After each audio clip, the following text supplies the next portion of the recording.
once again. So It will. yeah, I'm just going to go out on a limb and say the last 30 minutes that you guys recorded, didn't record. The last 30 minutes that you guys did live was fantastic. And I think you both nailed it. I appreciate that. Quick reminder for those that are new to this might be your first ever Freedom Tech Friday. Welcome. This is traditionally a live stream every Friday on Twitter, Noster, and on YouTube, all on the Ungovernable accounts on all three of those places, where we talk live for 60 minutes about anything Freedom Tech related. It could be something that we're interested in, some new tool that we've seen. It could be something that's in the news. Basically, anything that is Freedom Tech related, we usually kick off the show with kind of a little bit of a mini topic where the three of us, or today, the two of us, will have a bit of a chat, and then we will get on to some listener questions. Some of them will come from the socials in the week, because we always ask for audience participation leading up to that. But hopefully there's going to be people in the live chat as well whilst you're there on Friday, taking some more questions that we can then use in subsequent weeks as well. How's that for a recap, Max? Have I missed anything? No, I think that's very good. I'll just add in there, sometimes we can source new updates and things that we haven't even heard of in the Freedom Tech world from you guys. So if you have any ideas, it doesn't have to just be questions. You can give us a nudge and let us know if there's any cool Freedom Tech stuff. Just no shitty bullshit, please. Don't send us white papers and some janky, weird bullshit thing. But real stuff, send it in. Yeah, absolutely. I keep harping on about this, but audience participation is a huge part of this show. We try to pack as much as we can in, and we want to talk about the stuff that you guys want to hear about and answer the questions that you guys have got about anything Freedom Tech related. So please continue to get involved. The initial uptake has been wonderful. So long may it continue. Thank you to everybody that's getting involved and helping make the show what it is. Last week we gave a good recap on the Tornado Cash proceedings, which are still ongoing. This week, just to show how wide-ranging it is, the topic that I picked for you and I to discuss at the top of the show, Max, before we get into some of the wonderful listener questions, is self-custody a technical challenge? Is it just a technical challenge, or is it a cultural one as well? Now, to set the scene here, in the course of the last 12 to 18 months, I have personally seen quite a big, how can I put it, dilution of what we would traditionally constitute the average Bitcoiner. And I say that tongue-in-cheek because there is no kind of average Bitcoiner. But what I mean is, I guess the most commonly, I don't know, you might need to help me out here, Max, but the most common approach that people take when they're interacting with Bitcoin, how's that? What's the norm, I guess? And what's that is a great way to distill it down. That we would interact with. And I've seen the same. That's the one. Massive change. In years gone by, the norm was you bought some Bitcoin probably on an exchange like Kraken, or maybe if you're you like to go the extra leg, you bought in cash on a peer-to-peer market or directly from a miner friend or something like that. And the norm was you put that into a self-custody wallet, be that a mobile wallet or a hardware wallet. You held your own keys. My first question to you, Max, is, and we obviously don't have stats to back this up, but would you say that it's still the norm for, or there are more people practicing self-custody with Bitcoin than there are not practicing self-custody? Or do you think that the balance has already tipped in favor of people holding IOUs? I think it depends how you look at it. It depends if you're looking at number of users or if you're looking at percentage of coins held. Well, let's break that down. Answer both for me. So I think if it's percentage of coins held, I think it would probably heavily tip towards not having self-custody. It would probably be more ETFs, exchanges, whatever else. I mean, like a sailor, for example, like he's got a few coins kicking about, but he isn't self-custodying that. So there's a few of those types. So I think it probably slants that way in terms of percentage. Total users. Total users, I'd probably say, is the same way. I would say a lot of people, from what I experience, who are first getting onboarded, are shilled something like Wallet of Satoshi to get their first sats. I wouldn't class that as self-custody either. I think a lot of people are walking around with some sats in their pocket, and it's not on an exchange, but it's also not self-custody. So the traditional, as you talked about, holding your own keys, having a backup of your seed words, using hardware, all the rest of it. I have zero stats to back this up, and I'm in my own bubble, and so are you. But I think that it's probably not the average anymore. These 15 jurisdictions, and you cannot, not why. We're going to get onto the why we think that's shifted soon, but the what of. So if people aren't buying on exchanges or peer-to-peer exchanges and holding their coins in a self-custodial wallet, what alternatives do you think are the main drivers for this shift that we've seen in the past couple of years towards people not practicing self-custody? I think the ETFs are probably a big part of it. And I think also these kind of holding companies like MSTR and the copycats are probably a big part of it as well. And just general sort of cultural change in terms of what I see and what people are talking about, like where it used to be much more of a hard line of like, not your keys, not your coins kind of approach. Now it's like, well, eCash is cool. You know, it doesn't really matter. Like, yeah, you don't really need to really have control. And, you know, there's all these things in between. Yeah, liquid's all right. And it's just much more of a loosey-goosey kind of approach, even within the circles of Bitcoiners, which is a small percentage anyway. I just think it's all of those things making the change. And as such, I co-sign that, to be honest. And then I'm now going to move on to the why, and I'll kick off, and you can chime in afterwards. So why do we think there's been a significant shift towards people holding things like ETFs, treasury companies, or even just leaving their shit on an exchange, which we know clearly is not a great idea? Me personally, I think the first driver is price appreciation, which then drives more people becoming interested in Bitcoin. And the more people that we get interested in Bitcoin, naturally, we're going to get more kind of general population people, whereas the kind of ideological early adopters that we've seen, spanning from 2009 all the way up to, I'd say, probably 2017. Those people, as a percentage of the general population, are very, very small. And the more and more general population we get come into the quote-unquote, I guess, community, then the smaller and smaller and more representative the kind of Bitcoin community becomes as a part of the larger, I guess, global community, where those types of people are just in the minority because of licenses. I guess that's just the way the world works. So we get number go up, we get people get interested, and we get people that are not as ideologically aligned as us coming into Bitcoin, and they see things through a different lens. They're mostly well off, and I use that term comparatively with the rest of the world. Westerners, probably North America, most of Europe, where these people come in and, yes, we can point fingers at inflation and shitty governments and poorly run countries, all of which are true for all of the countries I've just mentioned. But the quality of life and the stability of the currency in those countries compared to other parts of the world is like exponentially better. Those kind of, again, quote unquote, wealthy Westerners that are coming into the Bitcoin ecosystem see less of a value proposition in the ideologies or properties of Bitcoin that you and I and the more early adopters did in the case of, uncentrable, digital cash, peer-to-peer, electronic cash, yada, yada, all of the usual talking points. They just haven't felt enough pain yet from, having bank accounts closed or oppression, et cetera, to be looking for a solution to that and seeing Bitcoin as the solution to that. What they're starting to feel right now, even in these Western countries, is inflation that is starting to take hold since, I guess, it's really started to ramp up since COVID, since they shut the world down and started to do all of their QE/money printing. And, clearly we're feeling the effects of that now.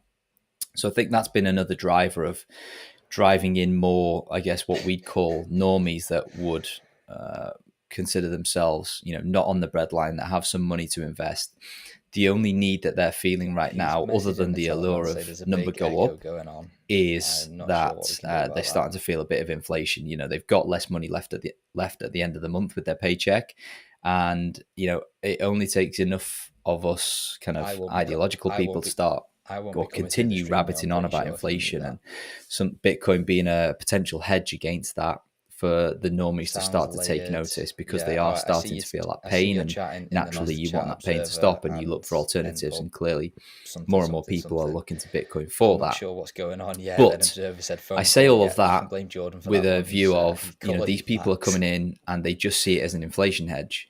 So if that's all they see Bitcoin as an inflation hedge, and something that's going to, not lose value over.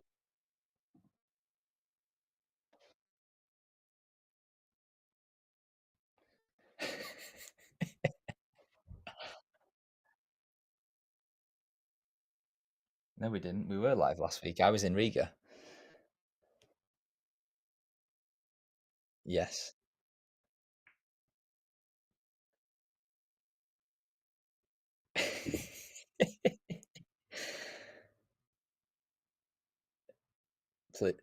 Please let us know. This is a complete clusterfuck, and if you're still in the chat, we commend you.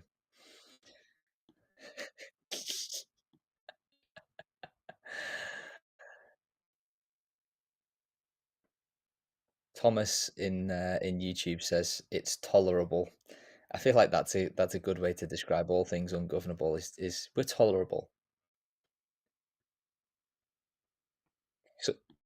So somebody shout up in Twitter or Nostr and let us know whether the echo's gone and the background noise is gone.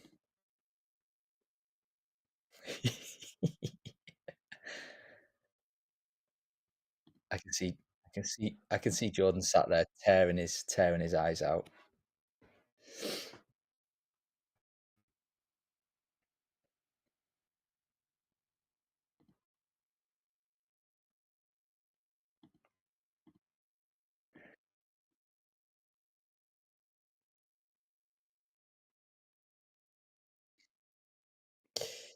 Yes.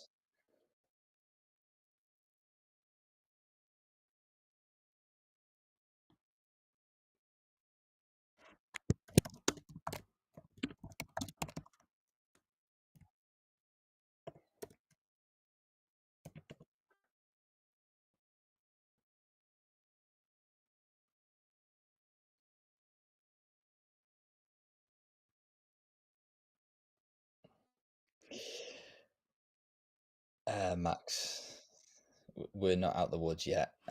Observer and both of the guys in the Nostr chat are saying they can't hear you whatsoever. BTC Wrestle, I see you in the YouTube chat. Can you hear Max talking?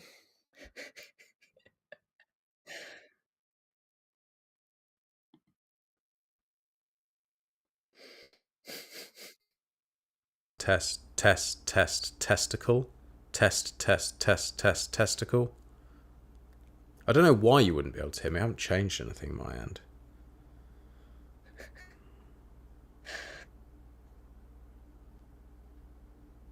Can you hear me, Q? You're loud and clear, mate. Can't hear Max. BT Wrestles literally just dropped that. I don't know how long it took to come through for me to be able to see it, but he said he can't. Oh, hang on. The Nostr chat saying Max is on now. Max is back, Observer. All right, okay. Okay, all right. Yes, BT Wrestlers confirmed you're back. You weren't missing much, let me tell you. I went into a little rant, a pointless rant about FinCEN and how pointless the whole thing is and how it's a complete farce. And it was a pointless rant because it doesn't achieve anything, but I was just having a little whinge. It is a very fragile and cunty system, and it winds me right up, and this is why you need APKs and you need open source software, and you need to find ways where you don't have to rely on these big centralized cunt fests like Google and Apple and everything else. And the regulators aren't regulating to help you, they're regulating to take your freedoms away. That's a fact. I'm very bored of it. Yeah.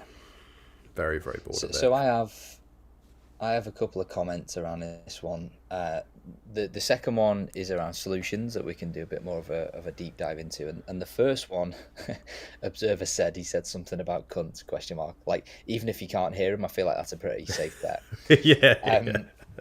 So the second point I'm going to make eventually is around solutions. The first point is an open question to you, Mac, and to the live chat if they're still with us, which I can't believe they are. Thank you, by the way, guys. I can't believe that. Google have painted this to be an honest mistake, where presumably one of their interns that's responsible for updating their website or their policy guidance for the developers, etc., etc., etc. Whereas I've heard a few more black-pilled views on this, and I think there might be something in this, that maybe it wasn't an honest mistake. Maybe they were just, under their own direction, or maybe under direction from a higher power. I know there's not many higher powers than Google, but I think you guys know what I'm referring to here. Yeah. That maybe let's just test the water. Let's just dip our toes in and just see what the reaction's like. If in theory we were to actually do this for real in the future, how would it be taken? What would the reaction be like? Would it be, let's roll over, or will people kind of ride it to the end of the earth, and people will just take the L? They would get delisted from the Play Store, and then let's see what that landscape looks like. And again, we're going to get into that in a second. What's your take? I think there might be something in that. Yeah, I think that's not a bad shout, but I would say it's somewhere maybe in the middle, where it's put that out, see the reaction, and then you do something that's halfway there. So people have like almost geared up in their head of like, oh my god, this is happening, and then it doesn't happen, and then something else bad but not as bad happens, and people are like, oh, okay, it could be worse. It's like management of expectations. Yeah, I could see that. You might be right there. Yeah.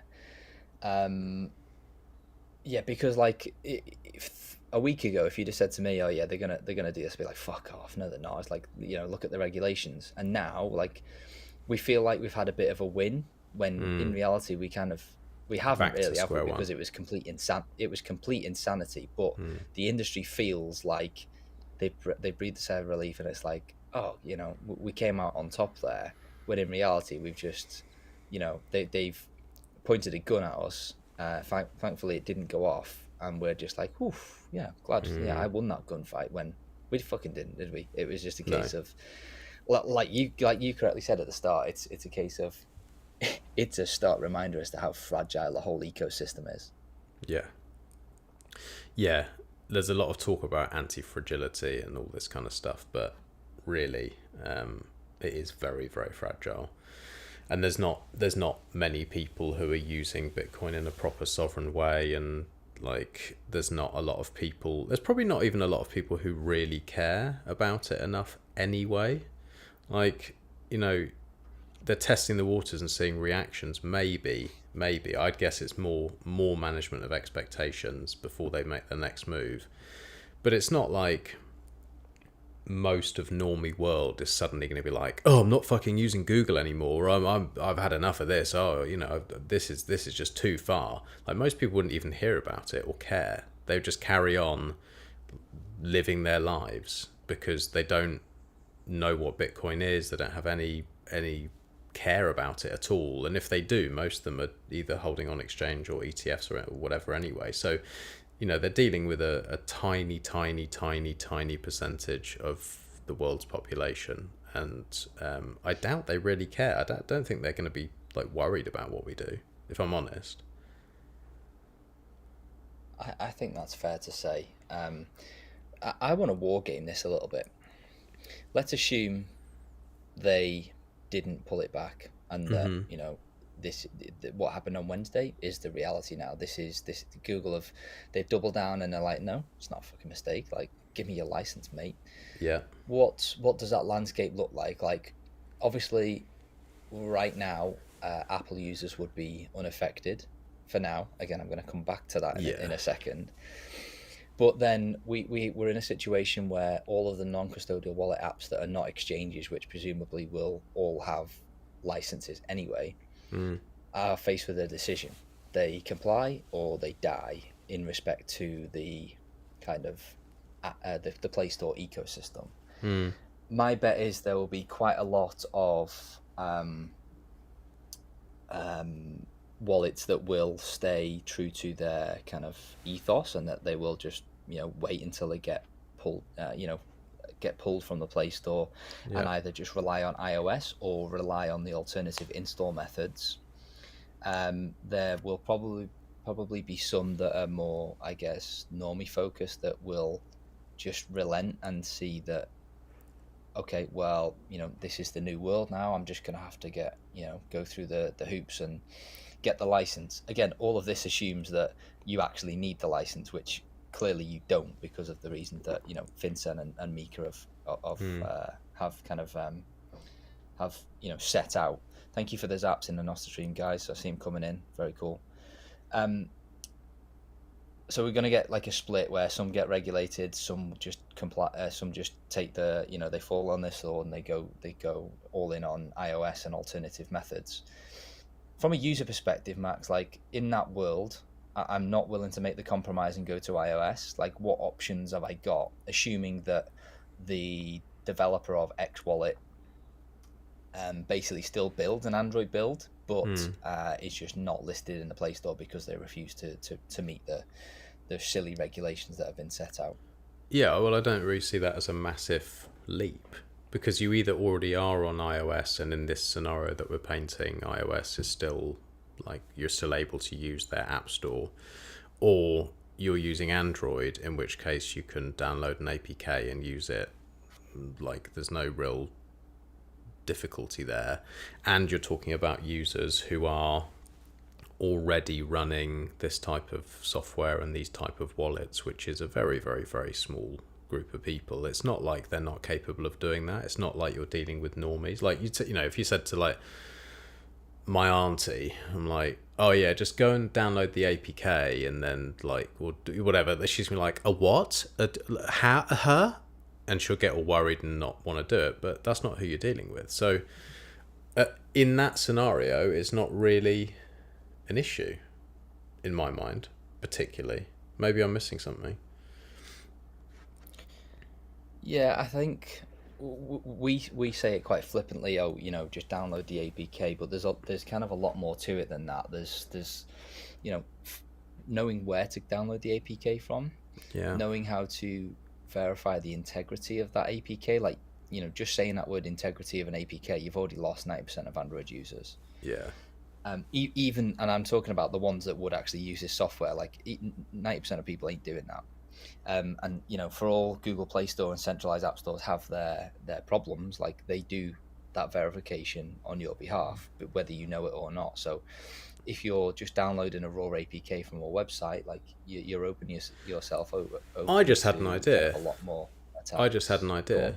I know this is like basic and most people know how to verify and all that kind of stuff, but you could, in that scenario, have some trusted parties who keep lists of important APKs and do the verification for you, and then have that on their site or whatever. So you could have, like, like a Foundation and a Cake, and like maybe Sparrow, or the different software that people might already be running, or websites that people might be familiar with, and you could sort of cross-reference and check that way as well, like for people who either don't know how to verify or whatever.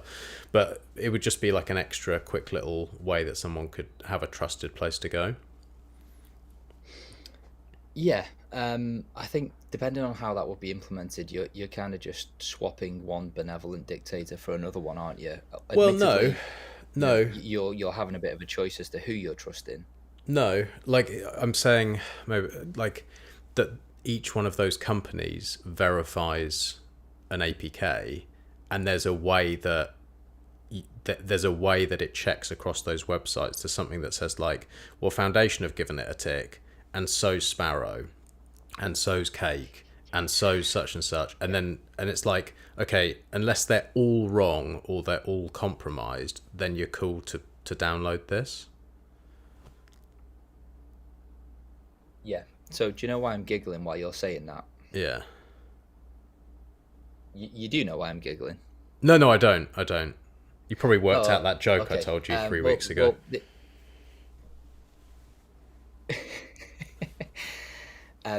This is essentially how Zap Store works, which is powered by Noster, and I can hear John rolling his eyes here. But like, this is literally how it kind of works. Is that it's a, I guess, semi-trusted kind of centralized repo that pulls, I believe, directly from GitHub repositories, just like Obtainium does, which is another alternative. Oh yeah. But you can the point of having, me saying it's powered by Noster is that I can see who within my web of trust has installed that specific APK. And it, as I install it, I can zap it, I can like it, I can mark it as verified, so to speak. So it's essentially what you're already talking about, and Zap Store can be installed on, again, and it can be side-loaded on any Android phone. And you can get, it's not just Noster apps that you can get in there. It's like any APK essentially that can be installed on an Android phone. So that those sorts of things are already in place. Admittedly, they're pretty niche at the moment, and to get the most out of it, you need to be more specifically with Zap Store. You need to be, have a web of trust within the Noster ecosystem. But if you're a new person, then you're gonna have to kind of outsource some of that trust to popular entities that get showcased on Zap Store, like again, quote unquote trusted entities within that kind of ecosystem. But as and when you do start to grow that your own web of trust, you'll see those start to filter through. So I can be like, I see there's an update for Zeus Wallet. Oh, and Max has already installed it. Okay, that's cool. That gives me one little tick in terms. Yeah, exactly. Yeah. Okay, so that's actually quite cool. And then Obtainium works in a similar way, but if I'm right in saying that Obtainium also keeps things updated, is that right? So like normally if you download from like the Apple App Store, it just automatically updates your app for you, whereas if you download an APK, then it won't keep it up to date. So then you have to go and download the new software and update it and blah, blah, blah. Whereas Obtainium sort of manages all of that for you like an App Store would. Yeah, absolutely. And the cool bit around that, over and above what you just said, is that rather than it being like a centralized app store that that surfaces apps for you, with Obtainium, you have to go out and do the legwork first to be like, okay, I'm a Zeus user.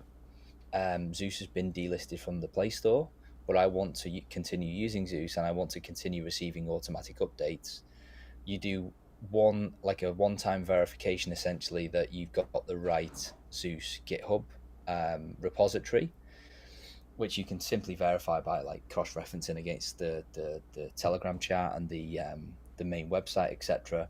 And then you just plug that URL into your Obtainium, and then from then on, all of the verification and automatic downloads is done for you. So that one's more of like, I guess you could call it like a pull system, whereas something like Zap.store is more, I believe, like a push system where you just go in there and there's already apps in there that you can search for, and then rather than you going and sourcing or picking the source yourself, you can be surfaced with apps like via the usual algorithm or categories, etc., and then use that web of trust to decide how much or how little you want to trust a specific APK. Yeah, so that in that case, when you've got these type of things and it starts to make it a little bit more user friendly and a bit more like an app store that someone would be used to, then stepping away from those app stores isn't as painful. Like it becomes less of a burden for people who at some point may probably need to switch and start using APKs and side-loading things and doing things in a non-trusted way as these, the Googles and the Apples and everyone have some pressure pushing down on them, and I'm sure they do. Like, it's pretty clear. It's pretty clear that Freedom Tech is not wanted.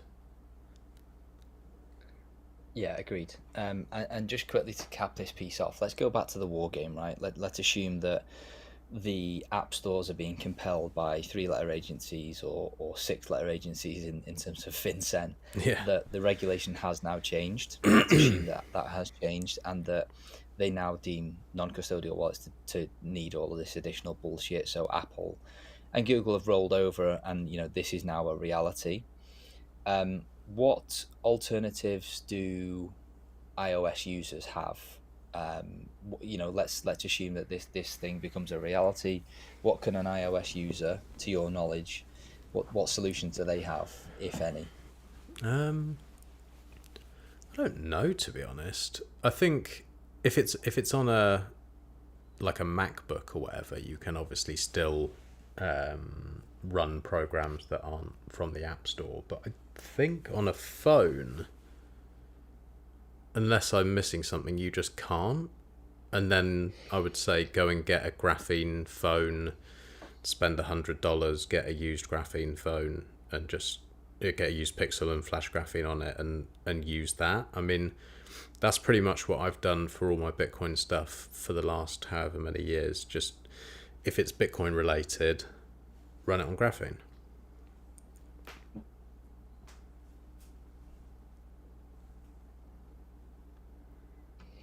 Yeah, I think that's a fair assumption. And again, to my knowledge, the only solution you have is to jailbreak an iPhone.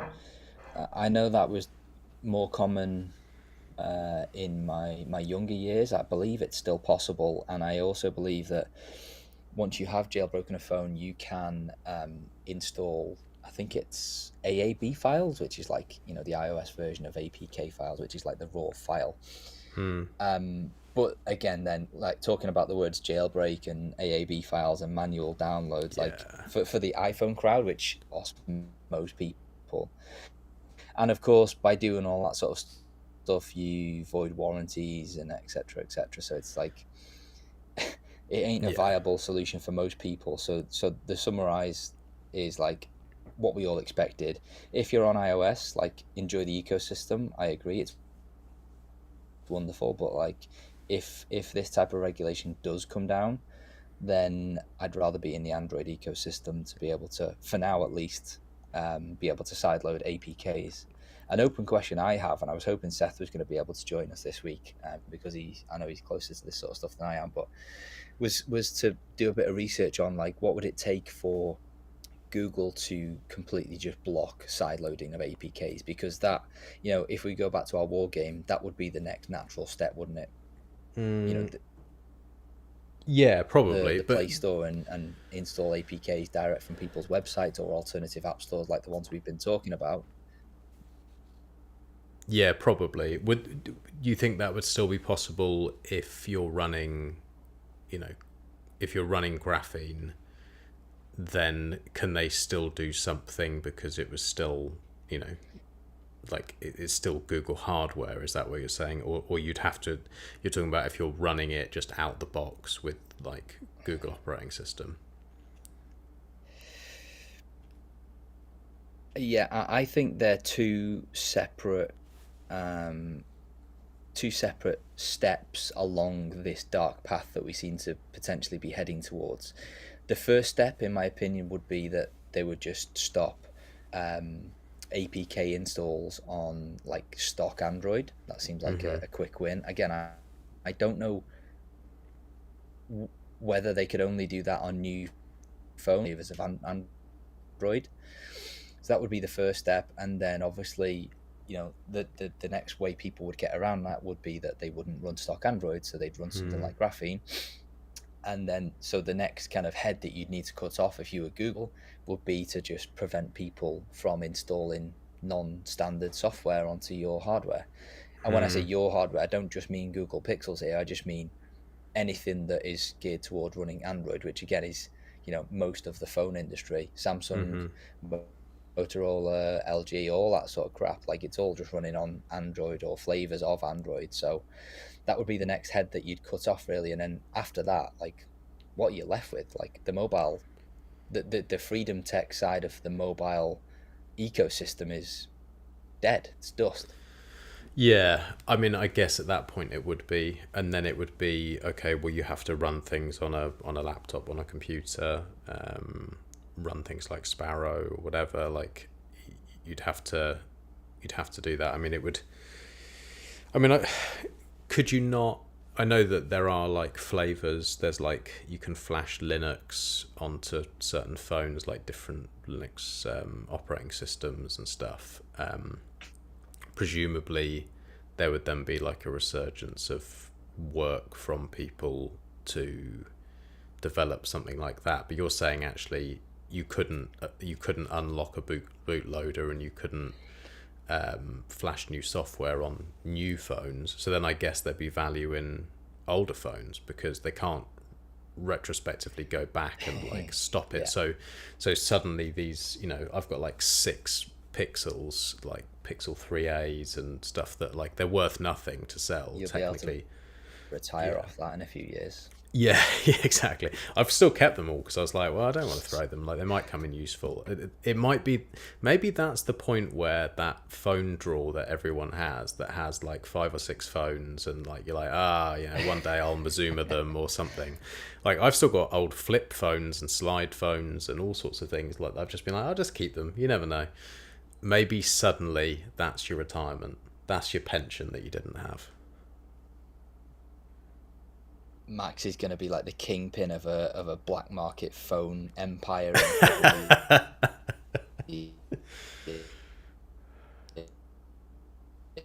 It's, guys, so you know where to head.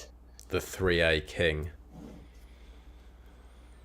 All right, I think that ties a nice bow. Yeah, I think that ties a nice bow on this whole ecosystem. Ties a nice bow on this whole sort of scare that we had. Let it be a wake up call to everybody to be like, don't rest on your laurels. If you're running stock Android and you've never installed an APK, or you're fully entrenched into the iOS ecosystem and all your Bitcoin or cryptocurrency stuff is on there, like, just picture yourself in that little war game scenario that we just had, and ask yourself, what would be your steps? What steps would you take? What steps would you take to kick up the arse further into the panopticon? That this sounds a bit doomerish, but I guess we're Bitcoiners. We kind of look at the darkest side of things in life, and we plan ahead. We try and prepare ourselves, right? Yeah, definitely. You were cutting out a little bit there. I don't know if it's just for me or for everyone, but yeah, agreed. I think we can tie a bow on that now, but it's good to be prepared. We had BTC Wrestle looking like a little pumpage on Ashigaru Whirlpool unspent capacity, the most important number go up. I haven't actually seen that. I think it's on Clark Moody's dashboard now, isn't it? Let's just have a look. Is, yeah. I was going to say, it'd probably be better if you try and pull that up. I don't open another browser tab for fear of the whole thing falling over. Okay, hold on, let me have a look.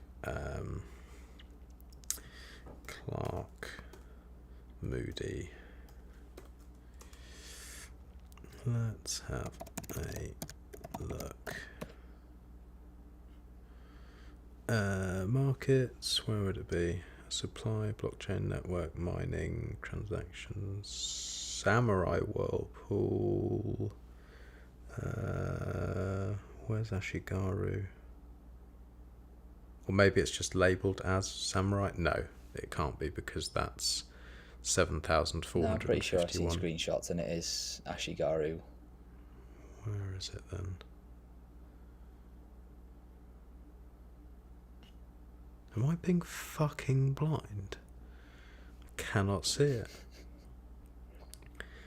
Halving versus block time, top node versions, economics, stock to flow, output, type, future supply, transaction fees, fee estimates, Samurai Whirlpool, mempool, mine economics, lightning capacity, liquid, transactions, chains, mining difficulty. I cannot see it. No, you're right. Come on, Clark. No, I thought it was there. We've still got... I can't see a fork of it somewhere, or... Yeah, I thought it was as well. Okay, well, good to see that there's an increase anyway. Look at this. Samurai, unspent capacity, 7,451.07 Bitcoin. That is twice the size of the whole Lightning Network. Yeah, the Noster chat is chastising you here, saying Max is blind, lol, it is there. What? Well, you can fuck off, because it's not. Where? The entire chat. It's a fuck you to the entire chat, because it's not here. Noster chat, please send some screenshots in. In fact, I don't know whether you can send screenshots in the live chat in Noster. In the live chat. Oh, that'd be quite I couldn't nice see it either in Max's defense. Yeah, thank you, mate. Fuckers. Anyway, good to hear. Yeah, absolutely. It's good to hear. I know I'm kind of circling back here, but I just caught up on some of the other chats. We were talking about app stores and whatnot, and somebody dropped a link to freedomstore.io, and I think, correct me if I'm wrong here, live chat. This is the first time I've seen this, but this is one of the first alternative app stores that you can get on iOS. Yes, so I think we might have spoken about this briefly on the brief, where last year, the EU basically forced Apple to open up the app kind of ecosystem so that there weren't so much of a We'll caveat that by saying that it is just the EU. Oh, it's Bon that's been chastising you in the live chat and that dropped the freedoms. Don't you start, Bon. Don't you start with me. Oh no, that was Observer. But it seems that you can install if you're in the EU. RIP if you are. It seems that you can install alternative app stores. Now, the question I have, and I'm not hoping to this, it's on iOS, it's being enforced by the EU. It still doesn't seem that would pass the war games or alternative app stores still have to pay pittance to Apple and things like that. I think there's still technically an approval process via Apple. So again, yes, it's great that there's an alternative, but if I understand correctly, it still has to go via Apple in some way, shape or form before it gets approved. So again, it wouldn't kind of pass the war game that we did, but I don't care whether I've got access to that as well. Maybe I'll try and install it on my iOS device. Yeah, give it a go. It'd be interesting to see. Okay, well, we've limped our way through 48 minutes of this with many technical hurdles. Yeah. Shall we hit on? In fact, Bond's dropped a question in the live chat, so we'll always give those precedent. Yeah. He says, privacy-preserving modem/router or router, if you're from the UK, and mesh Wi-Fi network system. Doing any research on the usual ones, in brackets, Eero or Netgear, reveal some privacy nightmares with accounts needed to use the thing and details, analytics being collected by the manufacturer, any recommendations that just give you what you think should be fucking normal, sane, non-invasive use of your own networking gear. A Flint 2 router. I could hear you jumping in. Yeah. A Flint 2 router is what I would suggest. it's pretty simple to use and seems like it has pretty sane. It doesn't ask you for anything crazy that it shouldn't. And there's a lot of people who use it in our circles, so I would say probably try that. I had one until I gave it away before I left the UK, and I'll probably get another one because I was pretty happy with it. And then the other one was, I don't know if it's ever going to actually happen, but Fart9 were talking about releasing their own router. When I spoke to them, when was it? Year and a half ago or something like that, and they were going to do some sort of open source router, but I don't know whether they've got any further with that or not. Yeah, so I recently got one of the Flint routers or routers, and I think we talked about it a couple of FTFs ago. Once again, I have not been asked to give any personal information to use the thing. I'm by no means a networking nerd, and I'm sure the networking nerds that listen to this or are tuning in live are going to chastise me in a second. Yeah. But I believe it comes installed with something called OpenWRT, which is like open source router firmware. Yeah. I remember seeing some comments around people saying make sure you change X, Y, and Z on it, or Z. I can't remember why they said that or what it was for, but I'm just using the generic, the software that it ships with, and fixed all of my usual networking woes that I had with my bullshit kind of ISP thing. ISP router. It's been good for me, and I've not changed any settings, and I've not had to give any personal information just to use the thing. So Flint router, Bon, if you send me a DM, I can send you the exact model that I got after the stream. I think it was like £100 or something like that. It wasn't a huge amount of money, and it's been very stable, and I've actually had noticeably improved speeds as well. Yeah concur.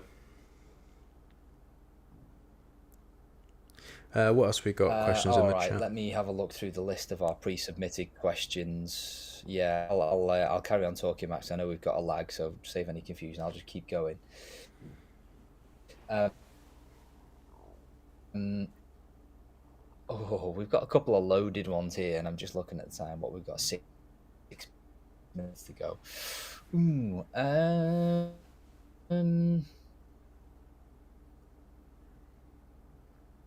Okay, let's go with the loaded one. B-Mouth BTC, presumably that's a Brit from Barmouth. This question came in on Noster of an anonymized transaction tech. I would use it, and of course at the center of that and bit chat. I'll kick it off because he's asked 2 questions: views on Cashew and views on Calais. Spent a lot of time with Calais as a dev, like very, very clever and where that, and he ships very, very quickly as well. He's worked on Cashew, of course, BitChat, but he's also one of the unsung heroes from the early days of LM Bits as well, I believe. So got a huge amount of respect for his contributions to the Bitcoin ecosystem. My thoughts on Cashew have remained fairly unchanged, although they have softened somewhat in recent years, and I will explain in recent months, should I say. The general knee-jerk reaction that I have is like, it's custodial tech. I would never openly push people towards that for any kind of long-term usage or large amounts of Bitcoin, for the obvious reason that it's custodial tech. From a privacy perspective, I think it's fucking awesome. There's not a lot that comes close in terms of the privacy guarantees that you can get from using Cashew, if, and it's a big if you're okay with essentially giving up custody of your Bitcoin. I was very much, when it first came out, a staunch kind of advocate of like, just never use it, never ever use it.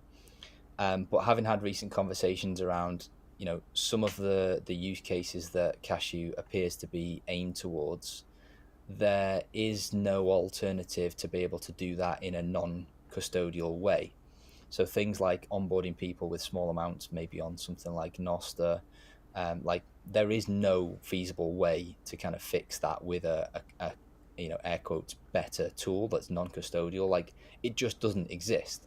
So if you're somebody that has a use case that you want to send 5p to your friend, over a social network, or you want to onboard somebody to a social network like Noster, where you just want to give them that wow factor and send them a really small amount, like, you're not going to open a Lightning channel for them. You're not going to have to go through them hurdles. Like, I can see why people would want to, or would be okay with doing that, and giving up the custody of that 5p.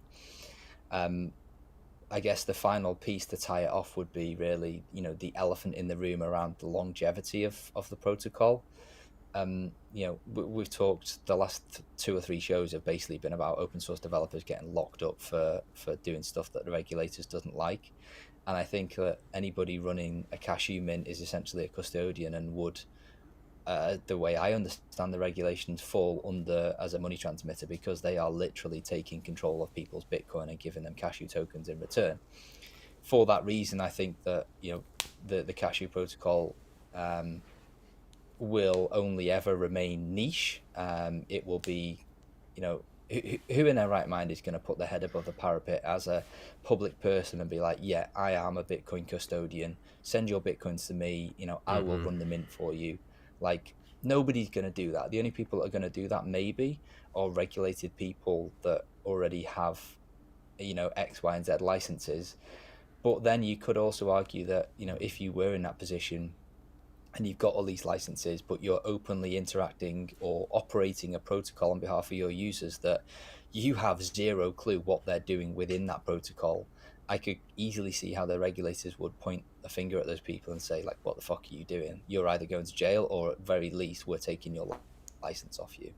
Yeah. So to summarize, yes, I think it's got some niche use cases where there is no other option but to use custodial tech, and Cashew is the best of the custodial tech.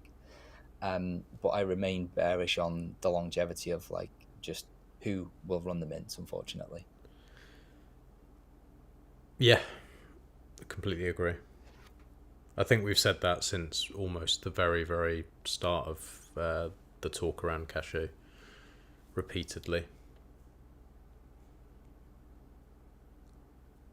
Yeah, absolutely. I guess the final thought I've just had on that, this just popped into my head, and I actually brought this up on a panel that I was on, ironically, with Calais and a few others in Riga, developing a single wallet, but rather than giving custody of all of your Bitcoin to one mint operator, you can be connected to multiple mints, so that you can kind of spread that risk of losing all of your Bitcoin, such that, let's say you've got 5 mints connected.